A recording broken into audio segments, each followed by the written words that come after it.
on your video for a while?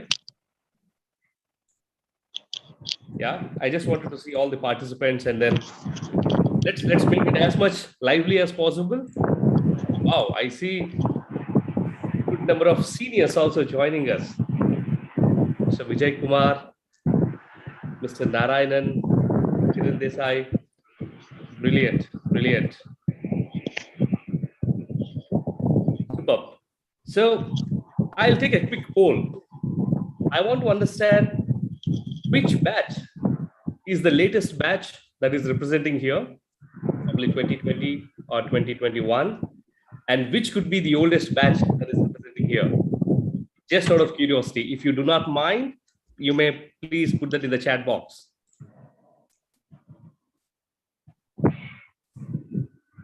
Very good evening, sir. Sir, I'm Raghavendra. I'm from your location only, Hito Motors. I'm the service engineering.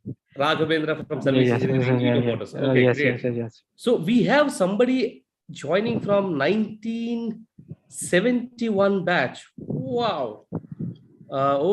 So Vadake Narayanan, Mr. Narayanan, wonderful.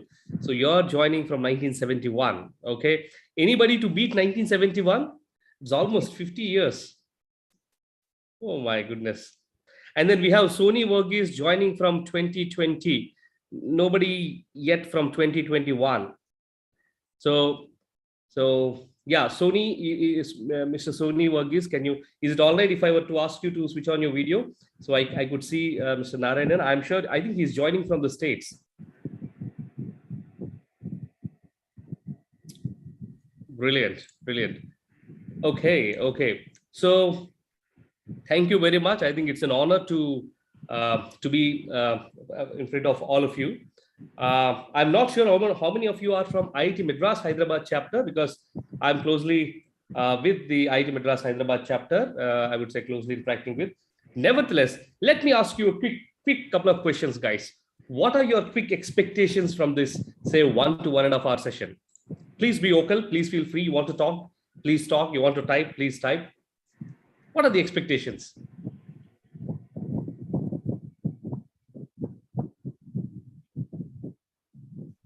We have Harsh also from 2020 batch.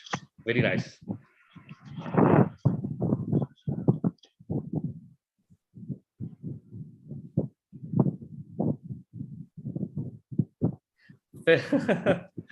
Understand how to be part of EV revolution. Wonderful. And no specific expectation, just wanted to gain knowledge. That's even fantastic. Being really open. Okay. PhD was in the area of electrolyte and for lithium-ion battery. So I'm interested to hear about EVs. Fantastic, Sony. Very nice. Great. When will we see EV supremacy? Hemant, I think that's very aggressive question. Yeah. To know the key factors that are driving the mobility. Fantastic. The future of EV. Yes. Oh, that's brilliant. That's really, really brilliant. I think, let me also set the context. I think most of your expectations match with the context. Today's probably 1 to 1.5 hour session. What we are going to cover is, we definitely try to understand what are all those tailwinds that are really driving this electric mobility as a revolution in India, both from the global perspective, from the political perspective, from the industrial perspective. And then we boil it down to the Indian perspective. Why is it so necessary for India as a market? And what are those policies that are driving it so aggressively? And why are they driving this particular revolution so aggressively? We're going to cover that. In fact, we are also going to understand what could be possible ways that you can be part of this EV revolution, right? Because most of the times, yeah, some of you mentioned that you did not have a right exposure to what EVs is. So you probably get a complete, I would say, bird's eye view, not really at a 3000 level feet. We, of course, bring it down as much lower as possible. We understand different, I would say, sections of an EV. We understand different compositions of an EV. And we try to get the possible business opportunities, possible policy interpretations, and possible technology understanding from this particular thing, from this time that we have together. And then finally, what we're going to see is, if you are really keen and interested in taking it forward, we will see how we can continue to stay engaged and take this particular thing forward. So with this, Let me welcome you all to this wonderful evening. And this is Rajeev YSR, your host for today. And be buckled up, and I'm sure you've all joined expectantly, and I'll be very happy, and I hope that I'll meet all of your expectations. And give me a minute as I open the presentation.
Yeah, just a minute, please.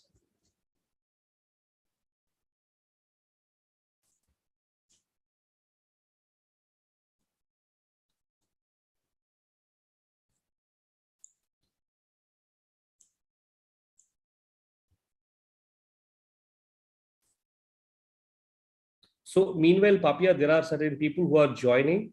So I believe you are taking care of allowing them and the rest of the things, right? Yes, yes. I'm taking care of people, admitting people. Yeah.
So let me ask you a couple of, I would say, quick questions. And yeah, there we go.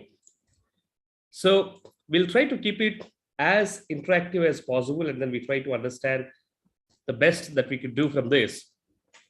Here is a quick, I would say, questionnaire for all of you, right? I'm talking about certain context of an industry, okay? And I want you to guess what this industry could be.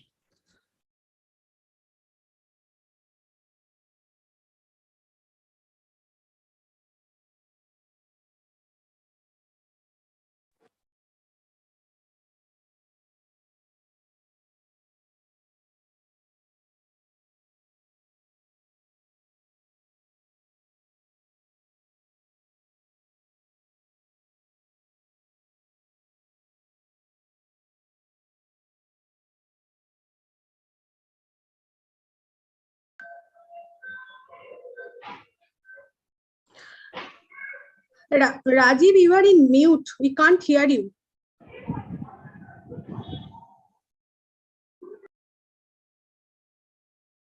Hello, Rajiv, you are in mute mode. Please unmute. Hello. Yeah, I'm extremely sorry. I mean, have you been missing from the start?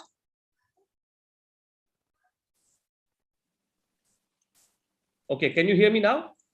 Yes.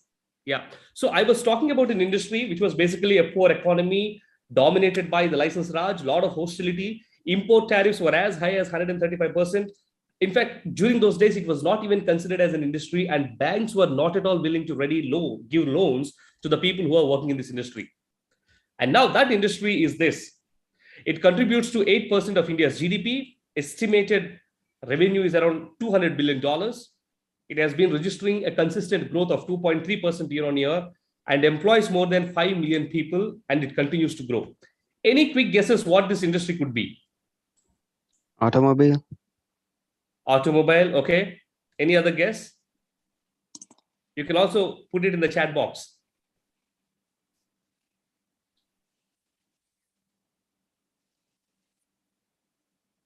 Okay. Let me talk about some of the top 10 players of this industry, and maybe you'll be able to understand. I've just brought their top 10%, top 10 players market cap.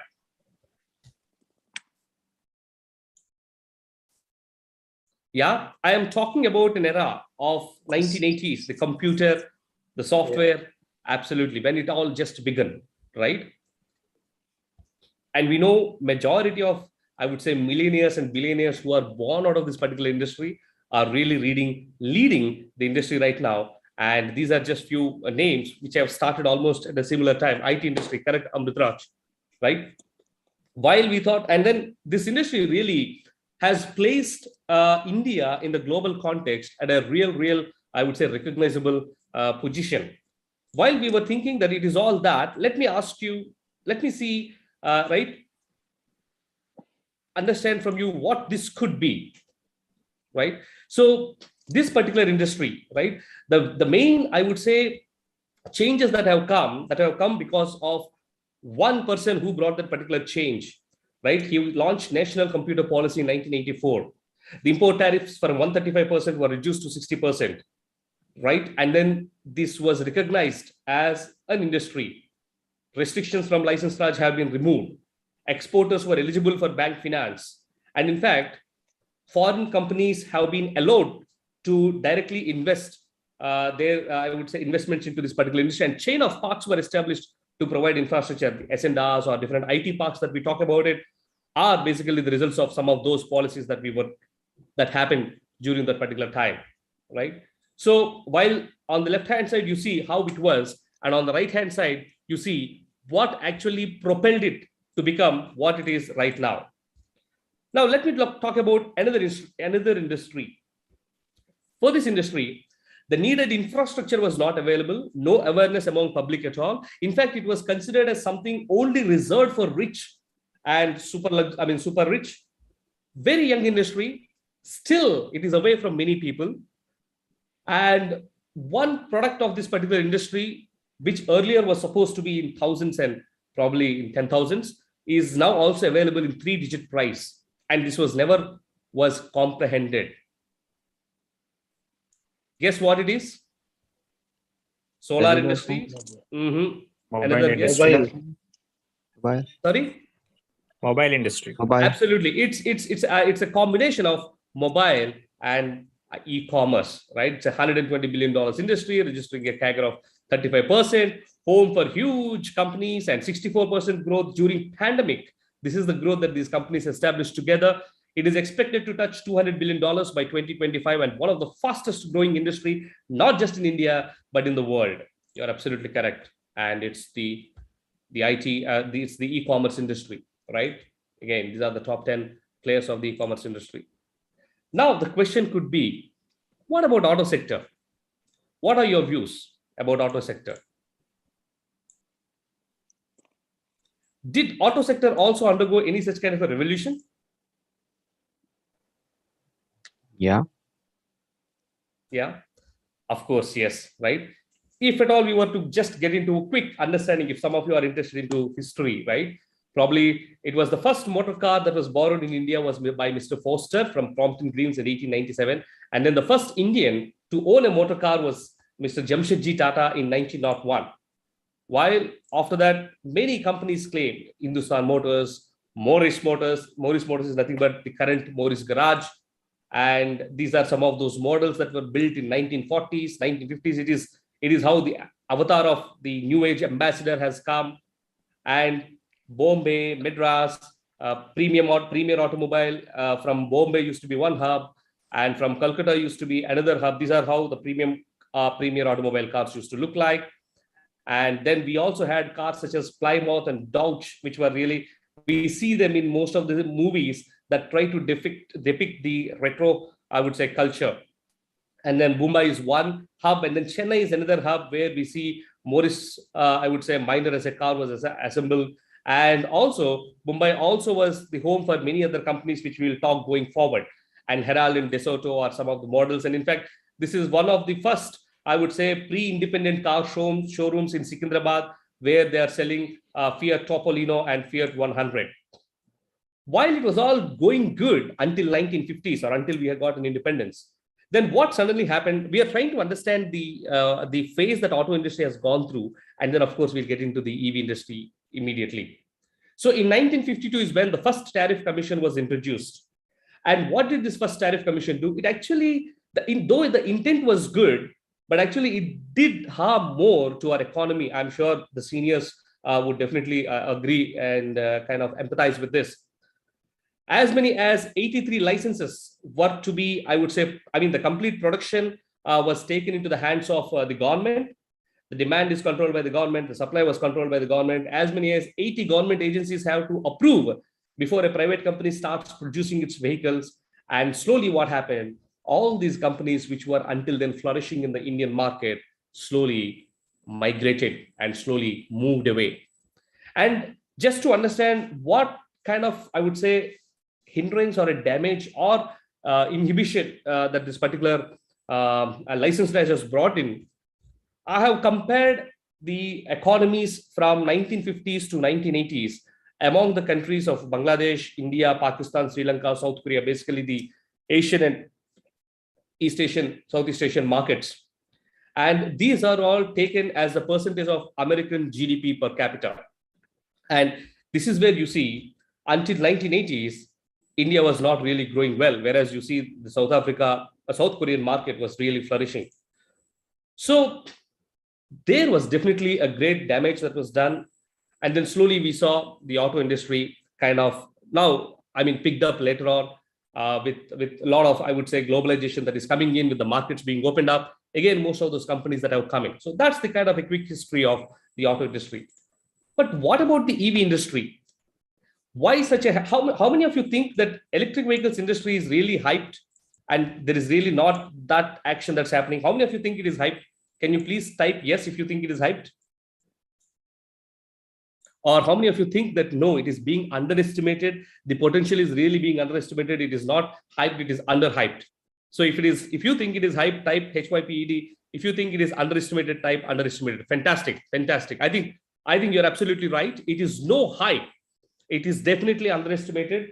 And that's one, I would say, call which I have taken personally to really, really educate and then bring that awareness among the leaders, among different corporates, students, professionals of this world, so that they can really be the participants of the EV revolution that is happening right now. And they can also be the beneficiaries of this particular revolution.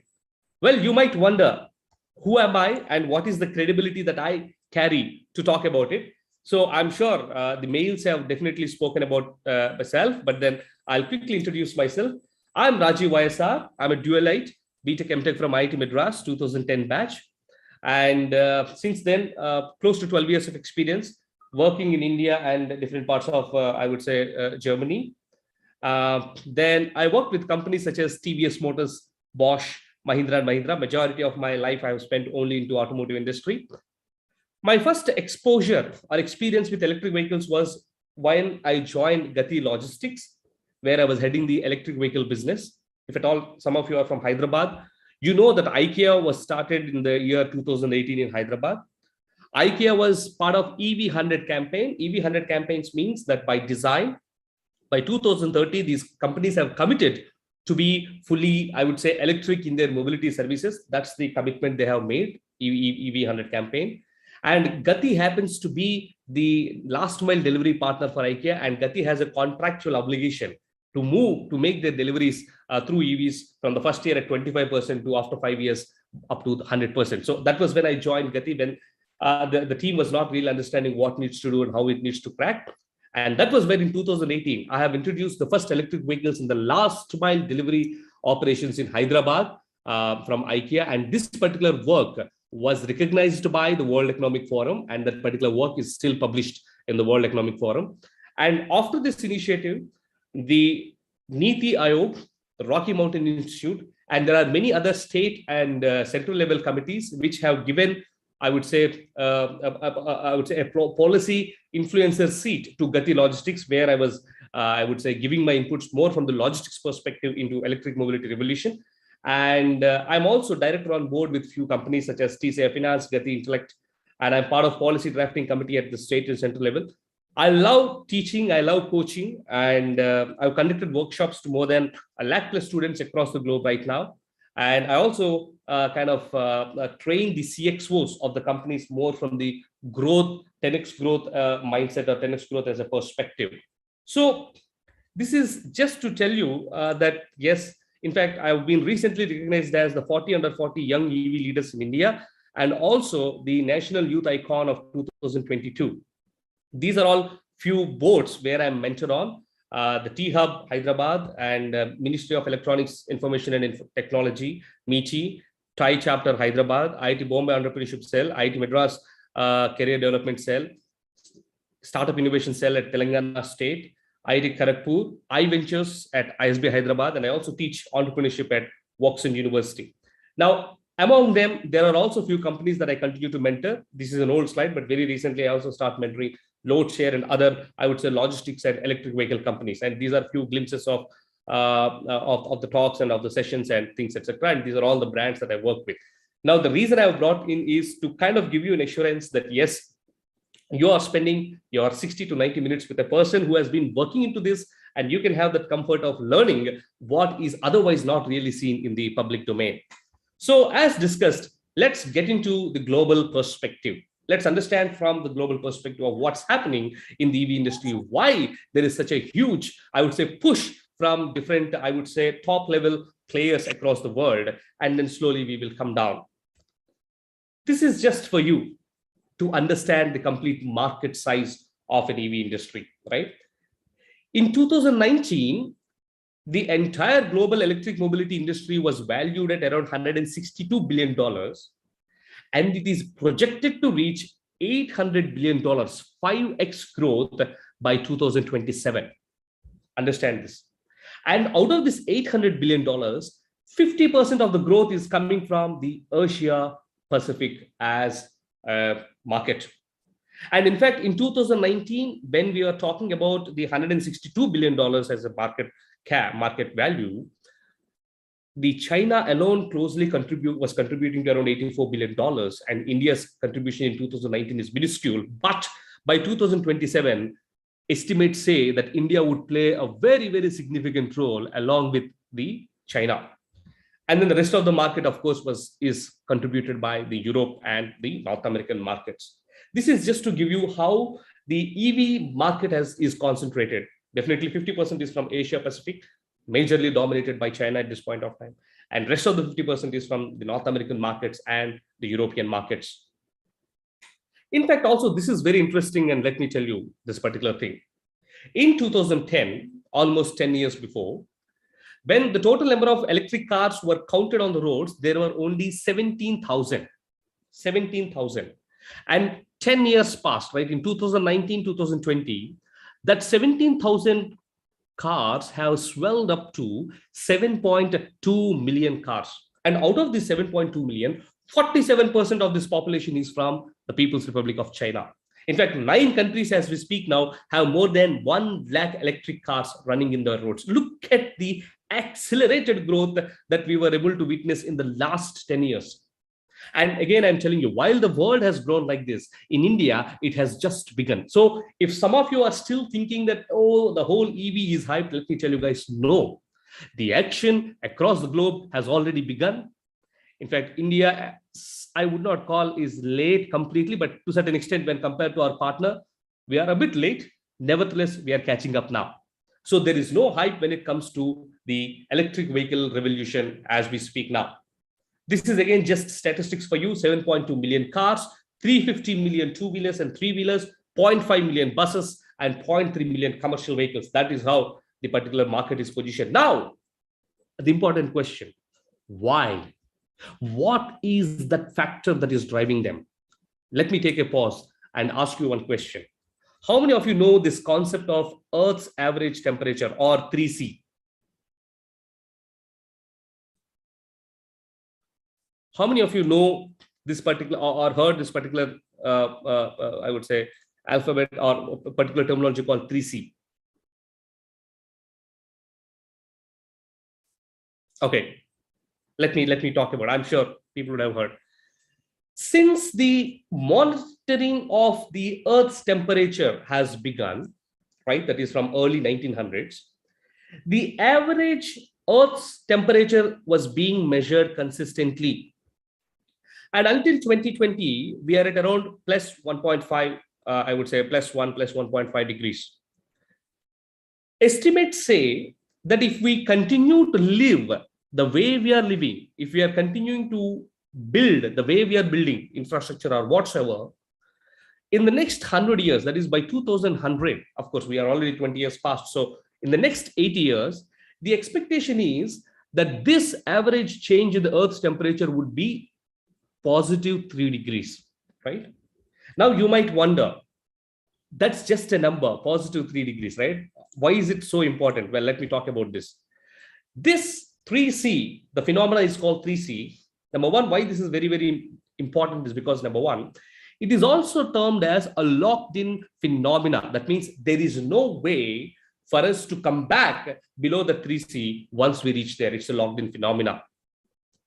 And what does this mean? It means the rise in the temperature levels and the rise in the sea levels would be to certain extent that this is a quick map for you, that close to 50% of the population that are living on the earth right now will not have space to live, right? And India, of course, is part of that. Okay. And yeah, you call it climate change, global warming, etc. And of course, to kind of back you that particular statement with some of the facts that have happened, you look at this. This I'm talking about the Arctic sea ice from 1980s to 2009. Now, if you see, the pink ones are the fresh ice that is formed, and then the I would say the blue ones are the older ones, and then the green ones are the ones which are more than 2 years. May I request people to please be on mute? Yeah, thank you. Now, if you look at the last, I would say 30 years, what has been happening is the older ice is getting melted very fast, while the new ice, the fresh ice is being formed, but then basically the glaciers are really, really coming down in their size. What does this mean? It means the expectation is that the sea level would rise by 12 inches. That means by 1 feet. And then 12 inches or 1 feet basically is 50% of the population being submerged in water. That is the reason there were many campaigns that have started across the world, whether it is right EV100 campaign or RE100 campaign, or the movements such as the TCG movement or the World Business Council for Sustainable Development. Most of these campaigns started then. In fact, let me tell you this.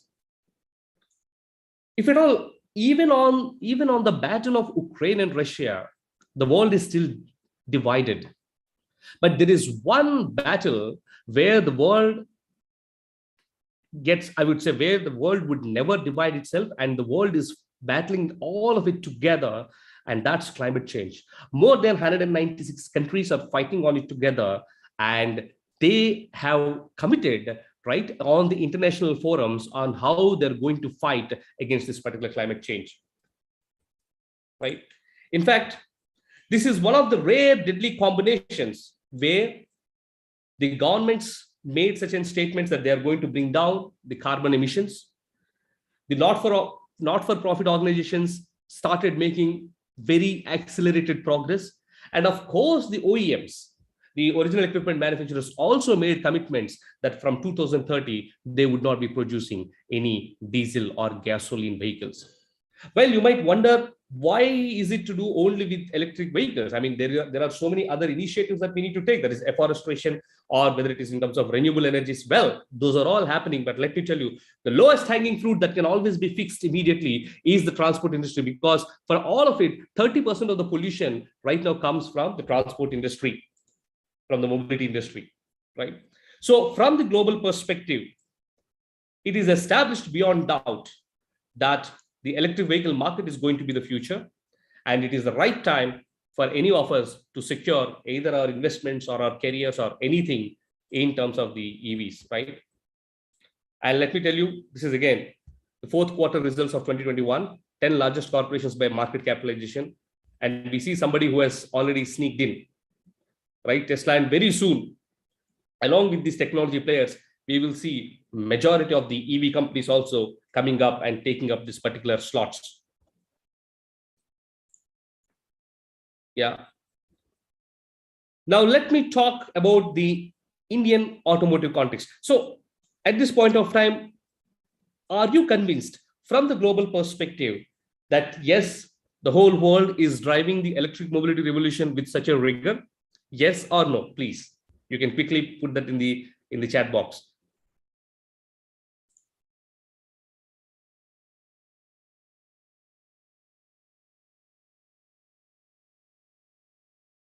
Okay, there are still certain comments where I see no. Let me continue with the Indian context and then see if that no could be turned into yes. Yeah. Okay, no as rigorously as it should be. Okay, fine, no problem.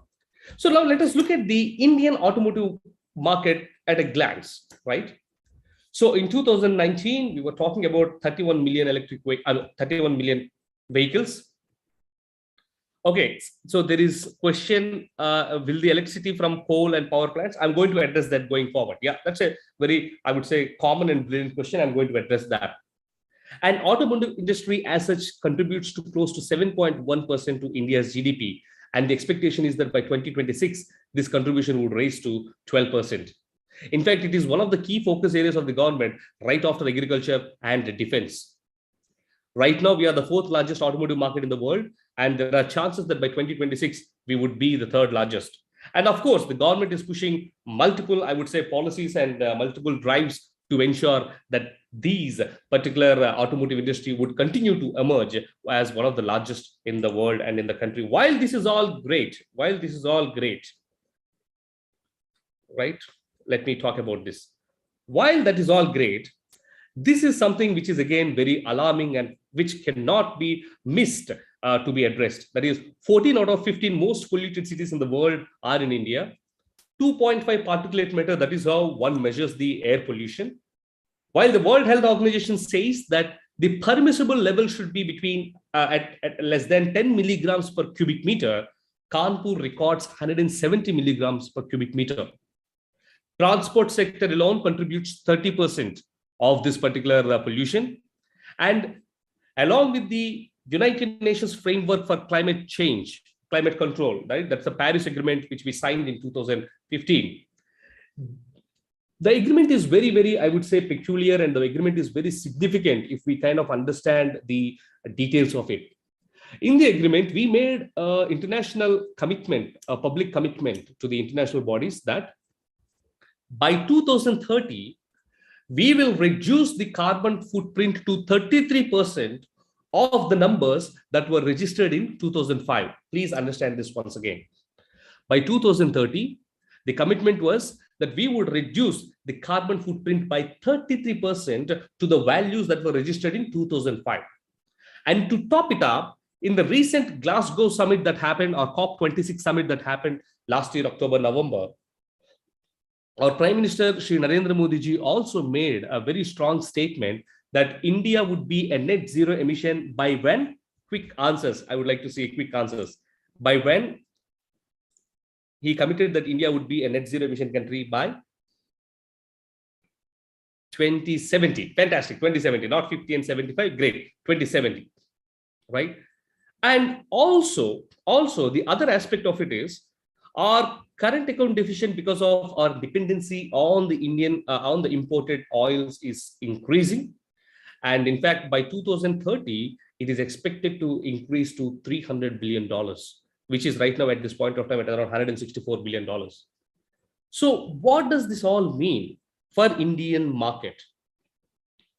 It's a three-edged sword for Indian market. It's an opportunity. Electric mobility is an opportunity through which the government of India or the nation of India would solve three problems simultaneously. Number one, it definitely curbs the pollution. Number two, it reduces our dependency on the oil imports in the international markets. Most importantly, if at all there is any market that could really compete with our neighbor and emerge either as a global market hub for EVs or a global manufacturing hub for EVs, that's going to be the Indian market, right? So, and hence the government has taken a very, very specialized focus on the electric mobility revolution to a certain extent that I'm sure you're all aware of Niti Aayog, right? Can anybody say what was the earlier version of Niti Aayog? Yeah, it's the Planning Commission of India, right? That's translated into National Institute for Transformational India. The focus was to a certain extent that Niti Aayog for the first time conducted an international summit called MOVE Summit in the year, I think 2018, 2019, August, September, where the intent was to show to the world and to tell to the world that India is very, very keen and focused about electric mobility revolution and to attract the investments by the bigger players. While this is all there, let me also talk about quick statistics here, right? The statistics say this, that by 2030, the electric vehicle industry in India would closely be a $206 billion market. And not only that, if you look at the investments that have raised in the last 10 years, majority of the direct FDIs were into the EVs and the automotive sector. And the reports say, the report released by Niti Aayog says that by 2030, the electric vehicle industry would create 50 million jobs. But let me put it the other way. I would say that if India were to be on the world map and to emerge as a market leader and a market leader both in terms of the demand as well as in supply, we need 100 million hands. And I'm happy that there are already 80 hands who have committed to be part of this great revolution. Now, what does that all mean? It all means that India, though has started very late, but has got a lot to do right now. Like somebody said that we are not doing until whatever it is required to be done, and it is absolutely right. And the market and then the policies and then the interventions are going to be even more aggressive as we move forward. Now, let me also look at how this particular EV industry also evolved in some of the markets across the world in the past, I would say 7-8 years. So if I look at the numbers from 2014 to 2019, this is something interesting, right? So these are number of million electric cars basically that are in circulation between 2014 to 2019. One thing that I really want to grab your attention towards is this China, right? While China, we are talking about a 3.35 million electric cars in circulation in 2019, almost 2 years ago, but now I'm sure this number would be even more bigger. But if you look at, and then while Europe is at around, I would say at around 1.75, Europe and specifically Norway. But if you look at the penetration, we are talking about more than 40% penetration in a market like Norway, which is completely saturated, and less than a double-digit percentage of penetration when it comes to electric car market, right, in terms of China. So look at the, I would say, the interesting fact here that despite such low penetration, we still have a huge numbers when it comes to China. And such kind of a numbers can only be, I would say, challenged by a market, and that's called India. And of course, government is doing multiple things. I mean, they are really balancing both the demand and the supply to ensure that the EV revolution would go forward. We were talking about EESL, Energy Efficiency Services Limited, which was mainly built to focus on right, the EVs, and out of EESL was born the CESL, Convergence Energy Services Limited, and there it is first of its kind, where it's a government aggregator that aggregates the electric mobility needs in terms of buses, the electric mobility needs in terms of two-wheelers, three-wheelers, cargo, and passenger mobility solutions, right? And they have opened, I would say, very recently, Tata Motors has won a 5,000, electric buses tender.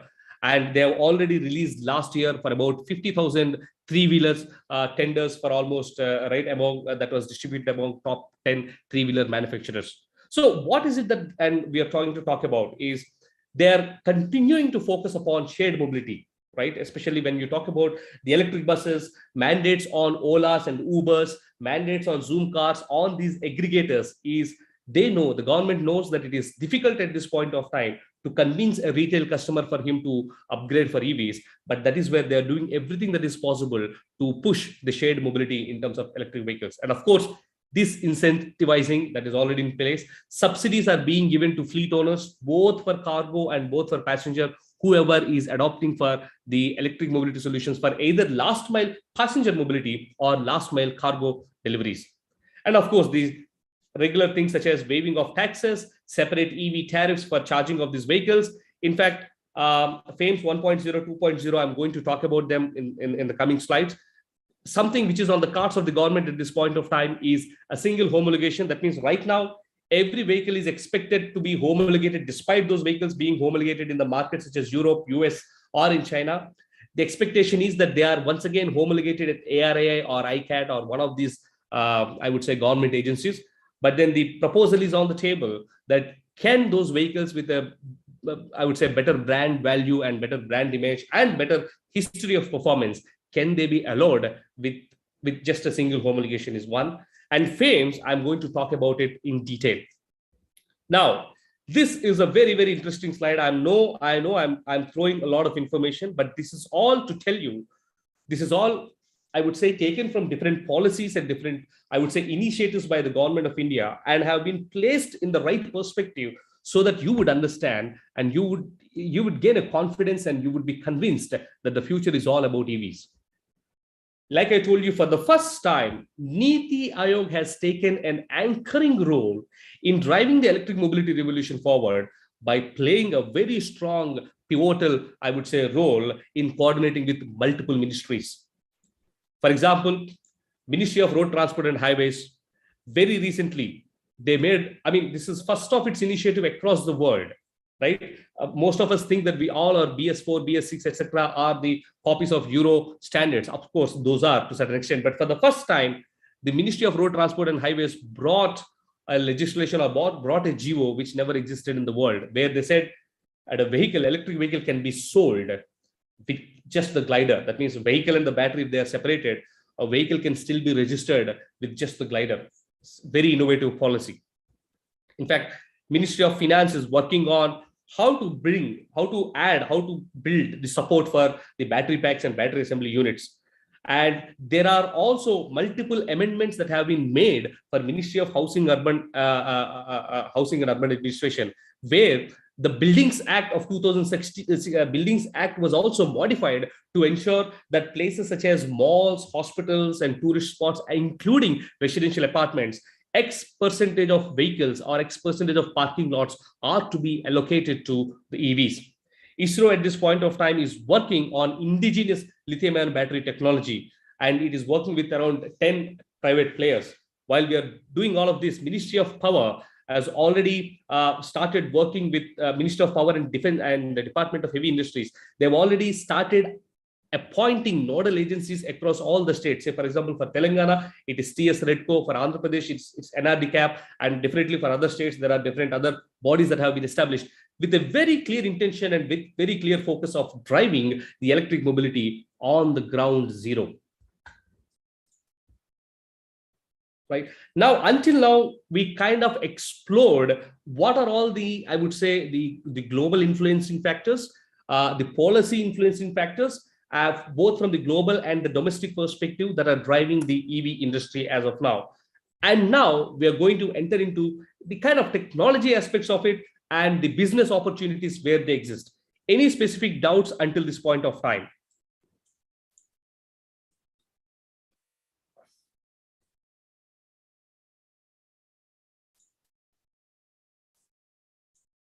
And is the tempo and the speed all right? Am I going too fast or too slow, or is it okay?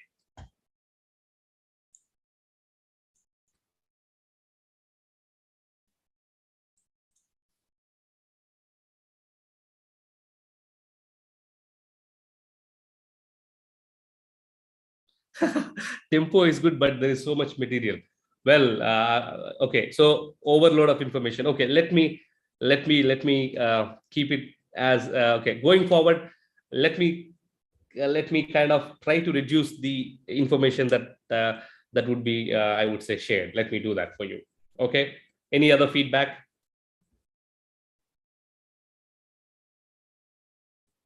So that the next couple of minutes could be a multiple series. I think that's interesting.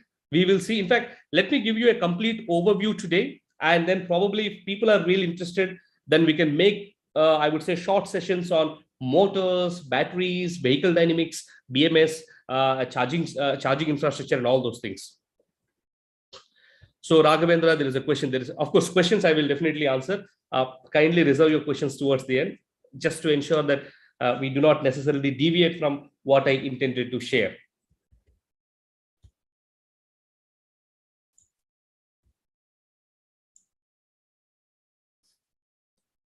Explain the terms used also. Okay. Vijay Kumar ji, can you please let me know what do you mean by the terms that are used? Now, for example, you said our government has made a specific rule, Indian rule.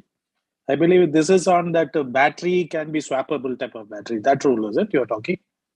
Vehicles can be registered without even, that means like the fuel, energy as a service. You're right. Vehicles can be registered without the battery in it. Yes.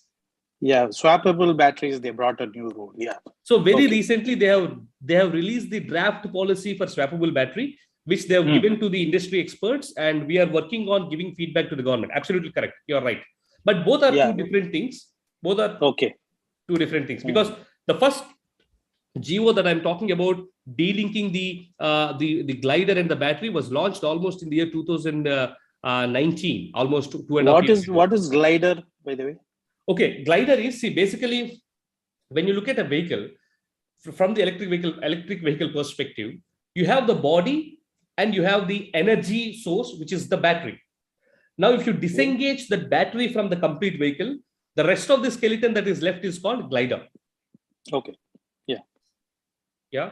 Yeah. So that amounts to that swappable batteries, right? Isn't it? In a way, yes. Let me not confuse so much. Correct. In a way, yes. But then the policy was launched in 2020 for this particular registration that could happen. And see, that need not also be, correct. That's related to swappable battery. Yeah. Correct. May I continue? Yeah, please go ahead. Please. Thanks. Okay. So now I think this is going to be a very, very interesting, I would say, slide for you. I'm directly venturing into the different possible business models in the EV ecosystem. I will not try to hurry up. I will try to give you a bird's eye overview and try to explain in detail as much as possible. But as some of the participants suggest, if the time is not permitting us, or time is not permitting us to take it into detail, probably we'll ask the IIT Madras Alumni Association to continue this as a series 2 at some point of time. Would that be all right, Papia? Okay, I assume that's all right. Let's continue. Now, this one snapshot gives you the complete overview of possible business opportunities that you can associate yourself with, either as a professional or as an investor or as any other kind of stakeholder. Hello? Yes, Rajeev, we will sort it out. Okay, great. So,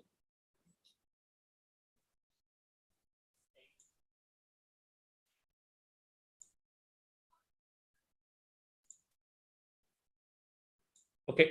Now, obviously, the first thing is the manufacturing and assembly as a business opportunity.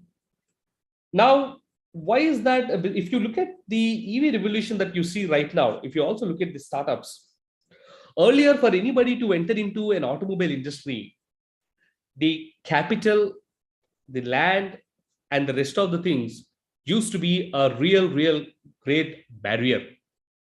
People needed 600, 300, 400 acres of land to build that, even if it were a two-wheeler.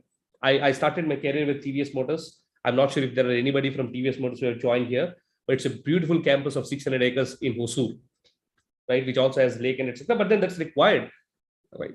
But when it comes to electric vehicle as I would say concept, I know of the I would say micro assembly units as small as a 2000 square feet building where two-wheelers and three-wheelers are being assembled.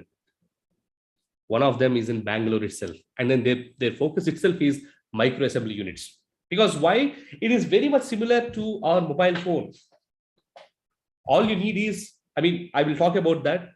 Thousands of components, both moving and non-moving, have been really reduced down to few tens. And hence, assembling of them is really easy.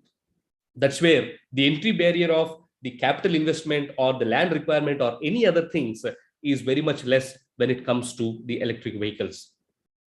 And even in electric vehicles, you have two options through which you can continue to enter or associate yourself into the manufacturing and assembly of EVs. One is, of course, the complete vehicle assembly. Another one is you can also focus upon the component manufacturing, be it traction motors, be it battery pack assembly, or be it any other kind of, say, for example, if you're into mechatronics and software, building up a very sophisticated, smart battery management system.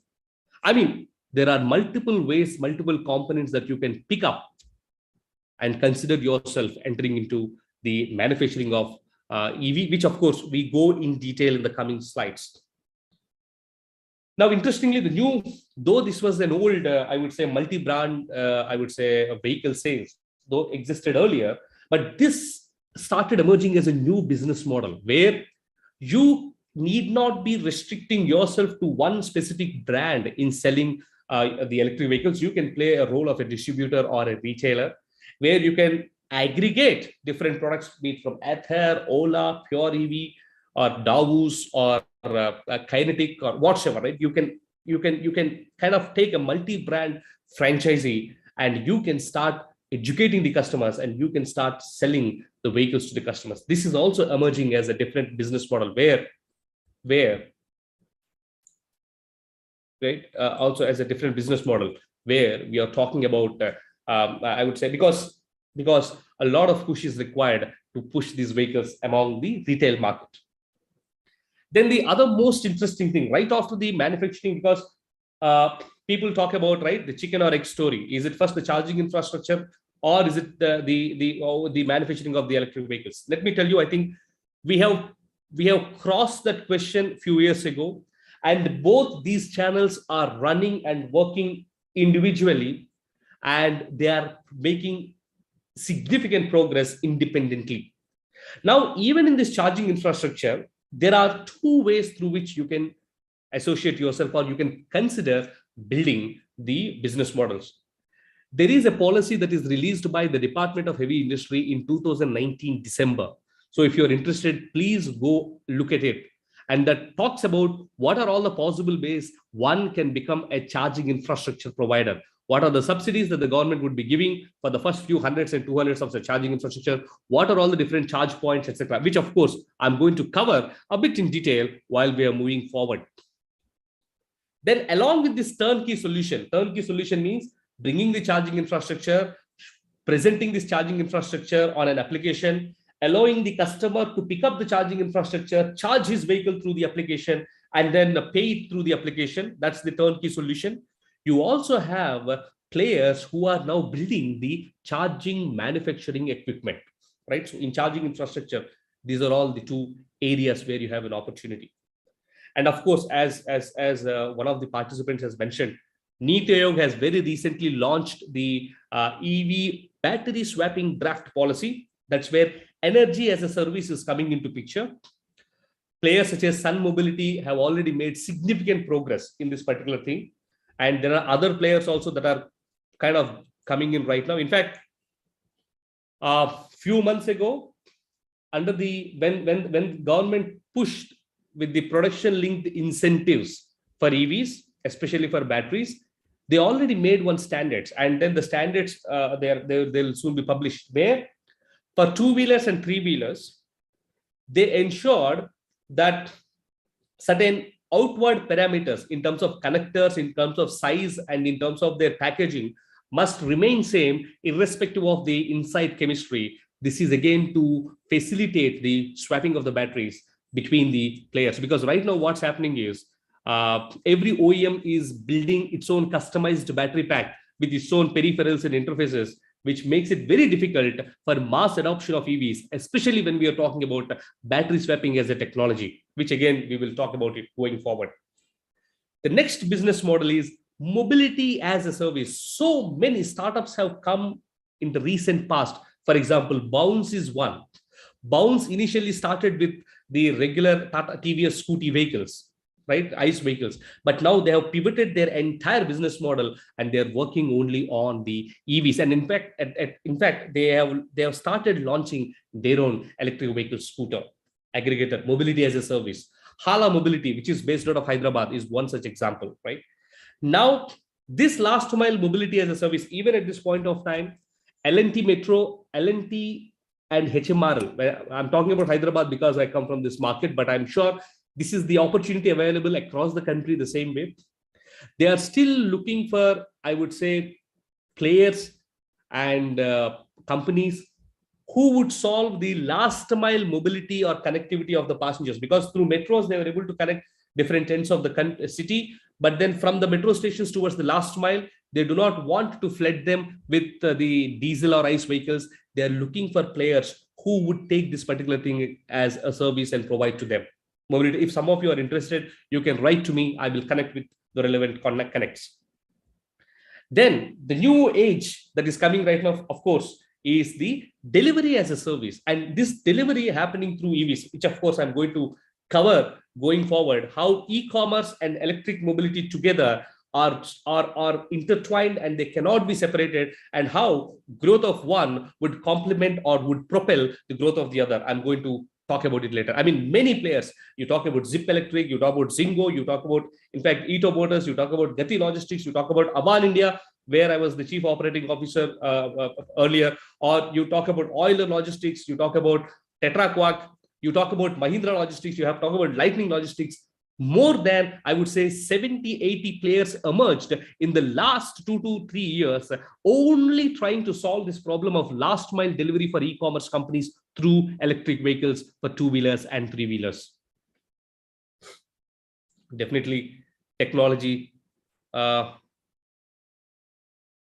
Definitely technology as a service, where smart BMS are yet to be built. BMS is basically the battery management system. I'm going to talk about different systems of EVs going forward. Aggregator models, there is a business opportunity. And again, this is the last, but very, very, I would say, neglected at this point of time, which are into finance and leasing of these vehicles. Despite such a huge push by the government of India and by rest of the other, I would say, departments and ministries, the mainstream banks, since they haven't seen even one complete life cycle of any product, they are still not convinced with respect to financing of EVs for other than non-branded ones. Of course, now they started financing MG and Tatas and Mahindras. But then for the non-branded, this is not so established brands, especially in three-wheelers and two-wheelers, from the cargo's perspective, they are still tight-fisted and tight-lipped. This is again another opportunity. There are many companies, many finance and leasing companies that are coming forward at this point of time, building their own business models around financing and leasing, and they are flourishing. So if some of you with both the engineering background and with the finance background, this is something which you can actually, I would say, consider And then the business models are very simple. Of course, it's a bit risky, but then this ensures that when you have the right, I would say, back-to-back contracts with the OEMs, where the vehicles maintenance and servicing and operations are taken care by them, and you continue to remain as only the leasing or finance partner, your IRRs are assured, right? So, my friends, if you were to understand what are all the possible business models or what are possible opportunities through which I can really associate myself with the EV industry, this is the complete canvas for you. Now the time is 7:35. We will probably close in next 5 minutes. But yeah, we are still a lot many. Again, as I said, right, in manufacturing and assembly, there are different points. Okay, let me talk about the manufacturing and assembly.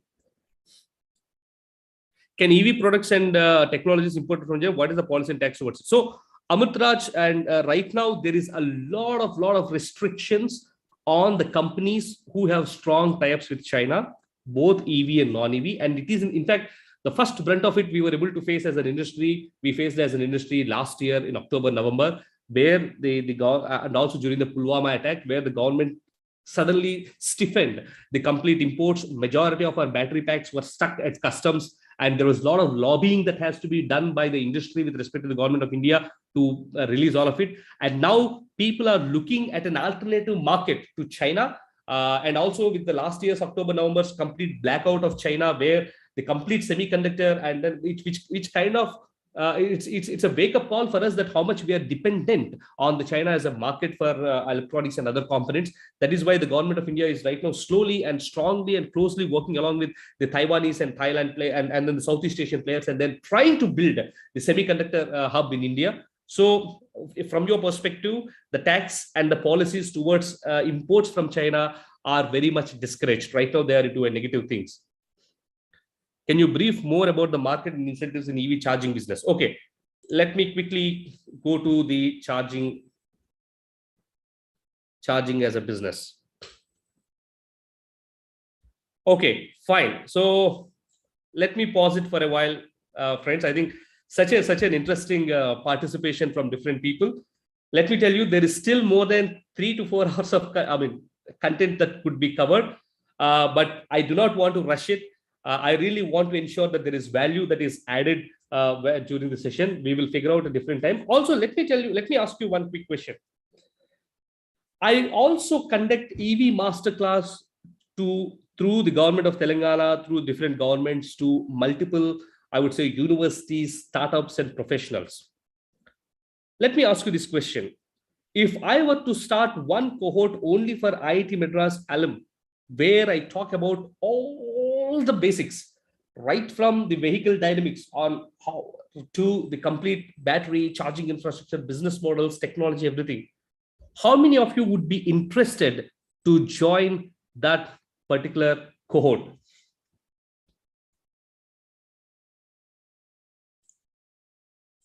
Because if the number is good, then I would not mind starting one specific cohort only for IIT Madras Alumni Association. And it would be close to a 20 to 25 hours kind of a session, where we will catch up regularly, weekly basis, and we will finish off all of this probably in 2 to 3 months time. Okay, if you are interested, would be more interested in physical, practical guidance rather than class. So, yes, you can have your son, your relatives, anybody can join. If you are interested, my sincere request is, can you please share your details to the email ID that was given there, which is info@evmasterclass.com. Is it all right?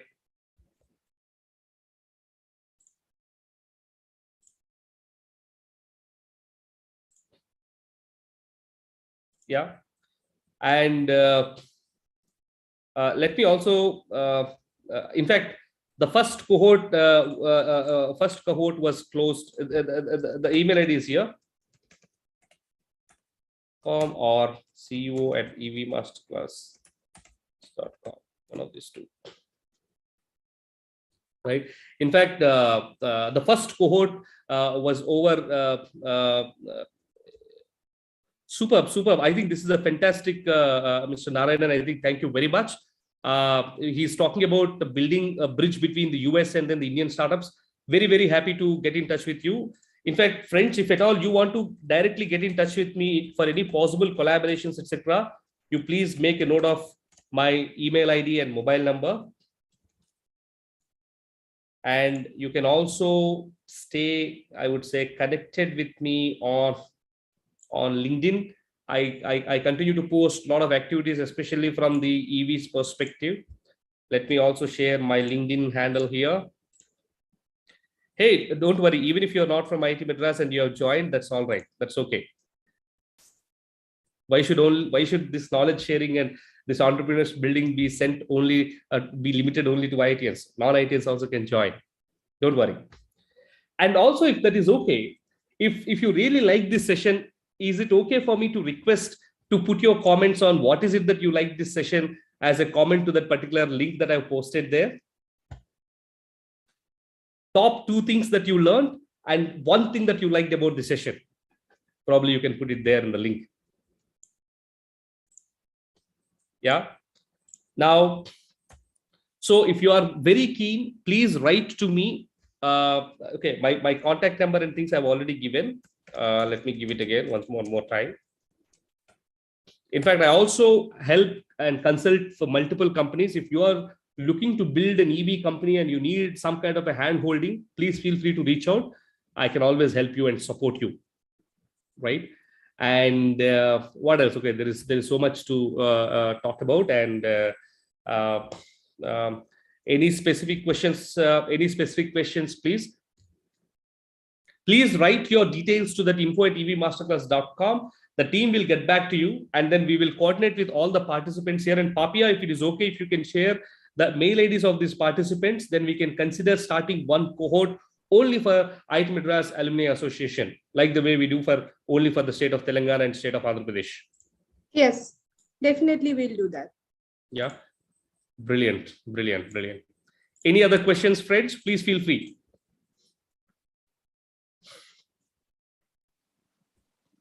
Rajeev, one general question. Please.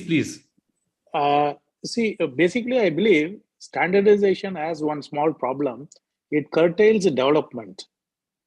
For example, I'll tell you, we have said the charger has 3 capabilities, slow charging, medium, and fast. Yeah. Maybe some point of a time, you may require much higher rate also, super fast or something like that. If somebody comes out with that, but he will not have a provision to, a standardized thing will not be available at that point of a time. Like that, it curtails the development in general, I'm saying. So for example, even the swappable batteries, I believe it may, put restrictions that people have to necessarily manufacture only some certain size of batteries. Like this, my general query is, won't this standardization may create some sort of a trouble in developmental activities? I think that's a brilliant question. And I would like to answer this question with some learnings from history, if that is that all right? Yeah. If you look at the global footprint of EV market, right now we have 4 standards. Standard 1, GB/T, which is basically the Chinese protocol. Standard 2, CHAdeMO, which is basically the Japanese protocol. Standard 3 is CCS, which is basically the Nissan, Leaf, the Europe, and the GMs, the General Motors, the US and Europe protocol. And of course, the 4th standard, of course, it is not mentioned here, but I'll talk about it. The 4th standard is the Tesla superchargers, right? They have their own protocols. True. Now, basically what happened is the world is already divided in terms of their standardization into these 4. The main reason is everybody wants to demonstrate and influence their dominance in this particular phase. Now, few years ago, when the Department of Heavy Industries earlier, before 2019, anybody and everybody can set up a charging infrastructure. Anybody and everybody can take either a CHAdeMO or a GB/T or a CCS based on that particular local market dynamics. And then the government would give necessary clearance and they can build the business models. until 2019, that used to be the case. So people with even 2.5, 3.5, 4 lakhs kind of an investment were still able to set up some kind of a charging stations and then run the show.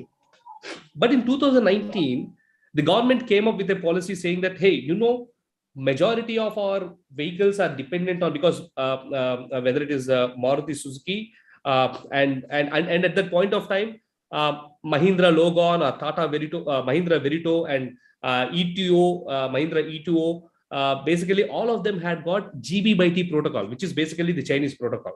So the government gave a mandate that you need to have a CHEDEMO, because Maruti Suzuki, which controls more than 50% of it, follows the CHEDEMO protocol. If at all they come up in the future, then majority of our existing players are available on GB/T, China. And of course, since Nissan and other BMWs and other Leaf and such models would come in India, so the government made a statement and made a mandate that every charging infrastructure to have GB/T, CCS, and CHEDEMO as 3 different guns. Now, because of which, what happened is the investment that is required for somebody to come and set up a charging infrastructure has shot up from 2.5 lakhs to almost 20 lakhs, 8 times. There are 2 possible, I would say, good about it. One is it kind of alienated the not so serious players, and then it gave a platform for the serious players to do it. But then after the Pulwama effect, etc., that happened recently, government wanted to bring down its dependency on the China, and it slowly is bringing off the GB/T protocol now. And now the government is working on building its own protocol for Indian market. In fact, this is again another research that is possible. If anybody is able to build the interface or an adapter, basically they are complete different protocols and CANs and communications and even including the pins. But if there is somebody who can really think out of the brain and then build some kind of an adapters or equipments which can convert one code to another, one particular thing, that's again another business opportunity. So now the government is trying to move away from GB/T and trying to build its own standardization, because Indian government realized that if they do not bring its own standardization now, very soon they should be adhering themselves to one of these 4. While the downside of that is, as you rightly said, that it might curb the innovation, it might limit the development and evolution of different things. But then the upside is standardization will also help the country to emerge as a one single parent, especially in terms of swapping, where you have 2-wheelers and 3-wheelers. The same history which happened in the global market is happening now.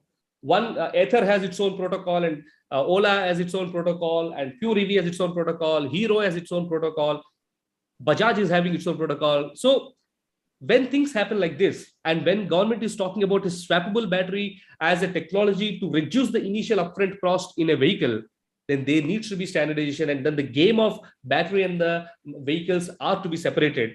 That is why I think the upside because of standardization of batteries is a little higher than the downside because of it. That's my answer. Sorry, I took a longer time, but I hope I was able to give you a totality. No, it is true. What you said is very true. Only thing I thought is we are in a phase in this whole industry is in a phase of sort of a developments, and new type of batteries are getting generated, different configuration of chemicals being used. So in such a state, I felt standardizing too many things may be a counterproductive thing. That's what. Maybe that's it's one okay. It's okay. Yeah, it has its advantages side as well as downside also. That's yeah. Thanks. Yeah. Is it okay if I can ask all of you to kind of switch on your cameras once? We can have one group photo, please.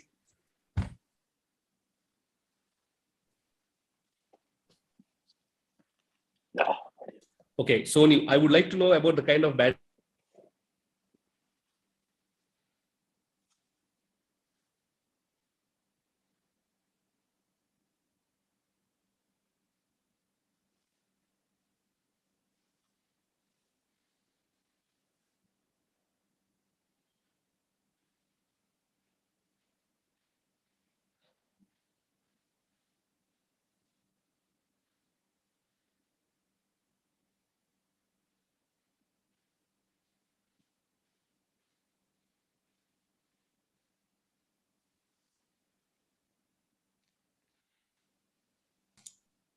Rajeev, you are on mute. I'm sorry. I'm absolutely sorry. Wow, great to see so many, I would say, enthusiastic faces and smiles. Papia, are you taking the screenshots of the photos? She's on mute, I think. Tapia, you are on mute. Yeah, Peter, please go ahead and take the screenshot. Sure. Wonderful. I think this is multiple layers of delegation. It's interesting. Yeah, Peter is taking care of it. No problem. No problem. So thank you very much. Thank you. It's great. So there are a few questions. Let me answer. So let me talk about the future of EVs, especially now that the hydrogen fuel cell technology is kind of taking prominence. Will EVs continue to have the same rigor that you're talking about right now, or will the technology get outdated? Right? Some of you have those questions. Am I right? Do you? Yeah, that is one of the alternatives. Yeah, sure. Yeah. So let me talk about this.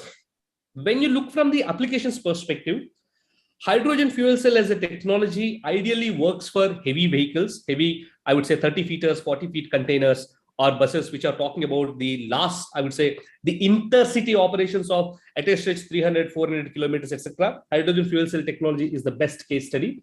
But when you're talking about the intracity and then the last mile movement, etc., electric vehicles would continue to flourish, right? So both would kind of emerge together. Nobody would cannibalize the other one. They have different use cases. They have different, I would say, infrastructure that is required. There are both of them are completely different. So they're not going to cannibalize one another. They're going to flourish together. That's the thing.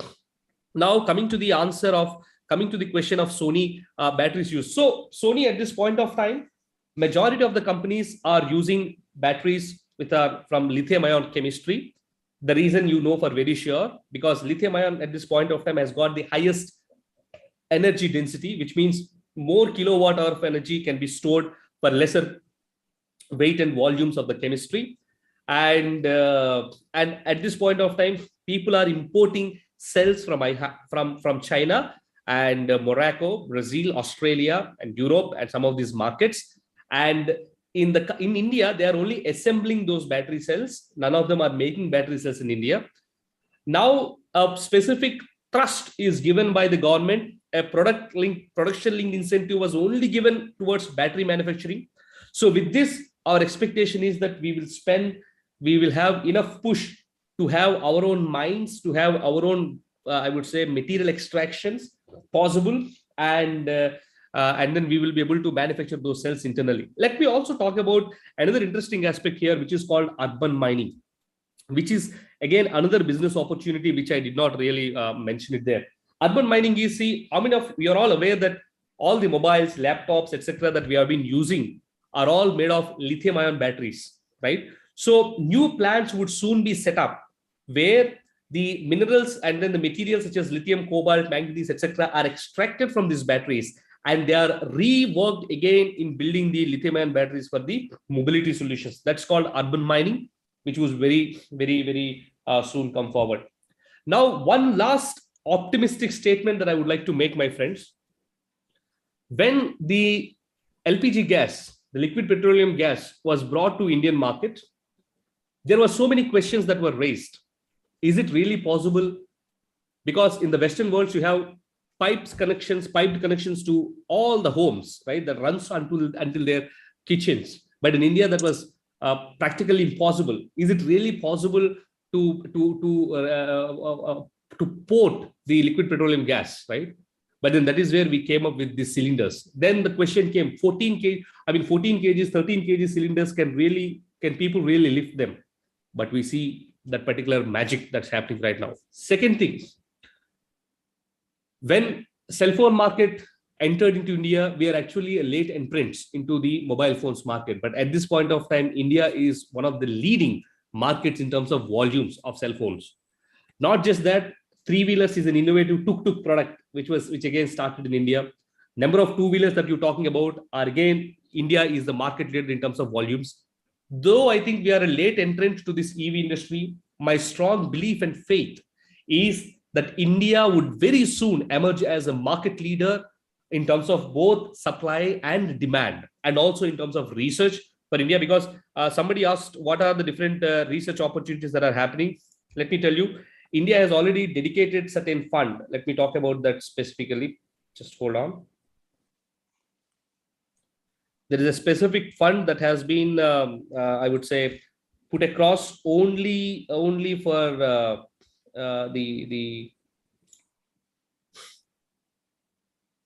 yeah. So there is already a special program that is run by Government of India to make India as the R&D hub for especially for the shared mobility and then the e-mobility perspective by 2030. So that engine is also on, right? So that's also there.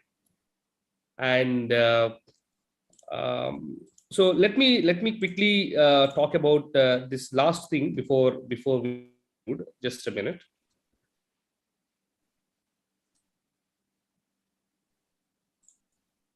Now, this is very interesting. I'm not sure if you agree with me or not.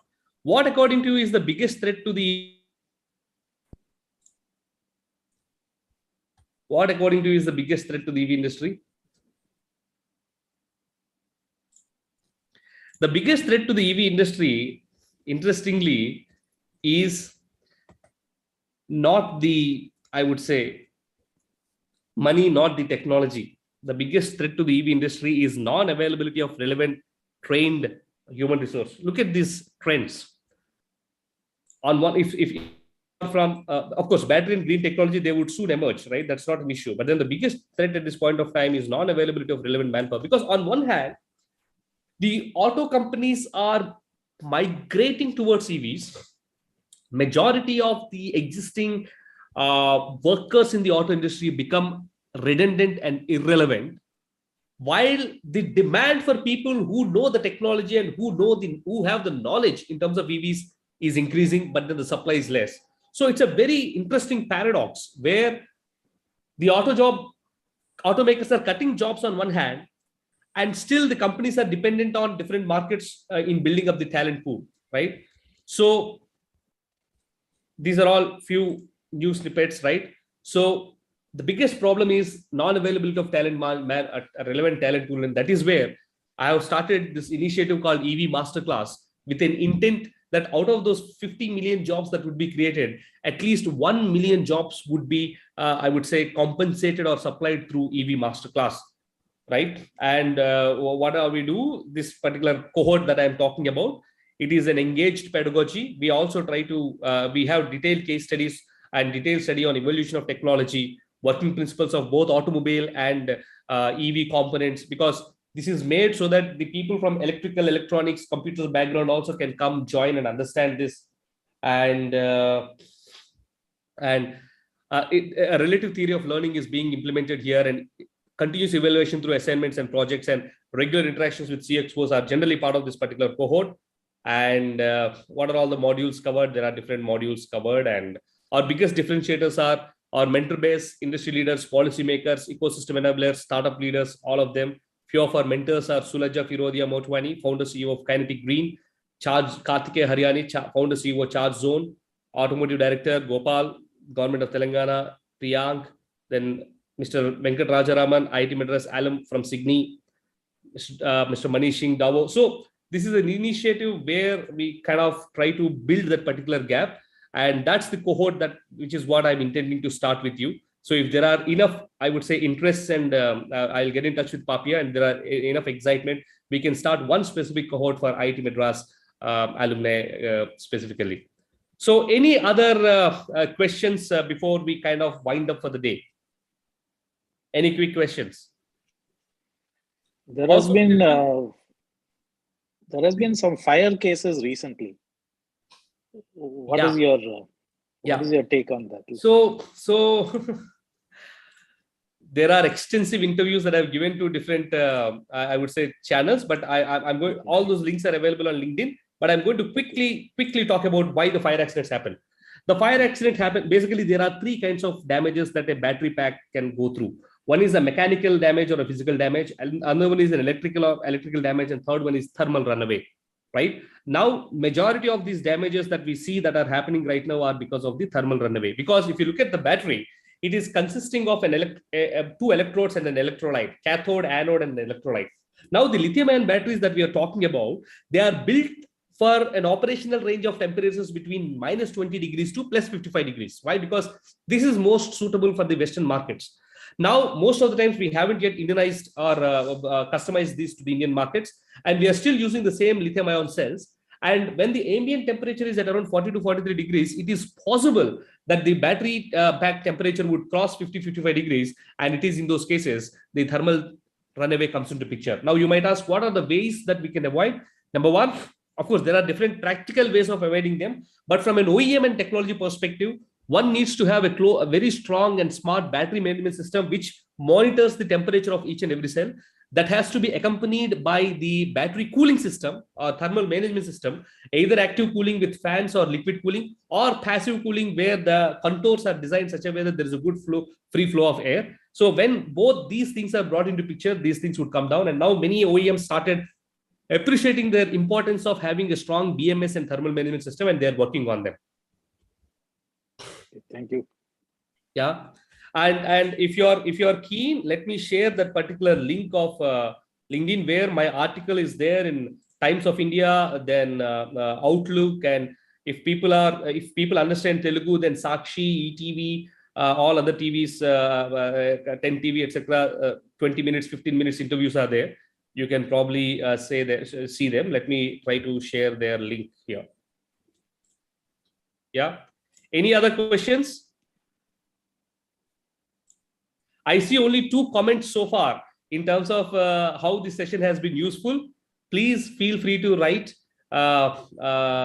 If you really find this useful, I mean, that is something where I take a little bit pride that, okay, I was able to add some value to some of the best brains in the world. We have 40 brains joining across the world today.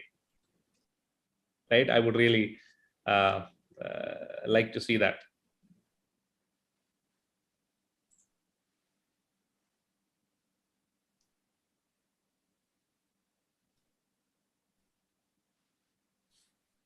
Okay.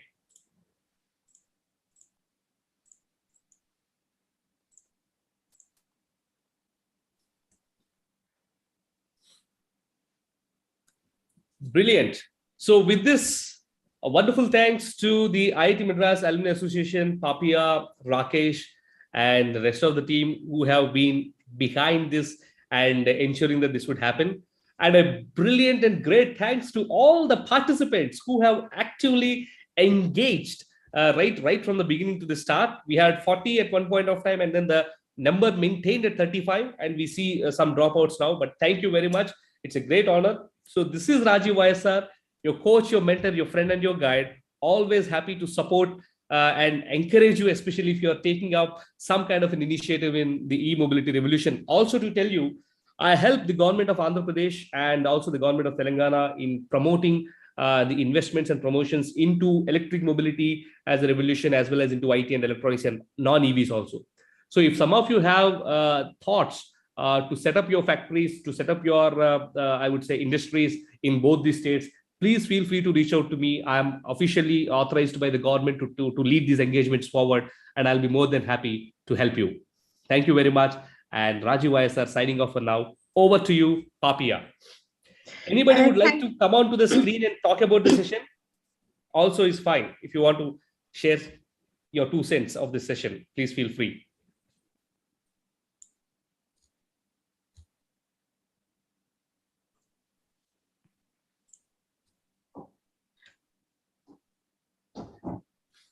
Thank you, Rajeev, for this wonderful session. I think it was a really interacting session, and 41 people joined actually, So we'll really happy for this session. Thank you so much.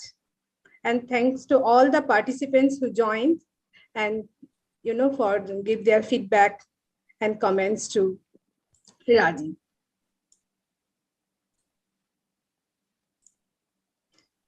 So we can close the session now, Rajeev? Yes, if nobody is really keen, then definitely we can close. Yes. Thank you very much.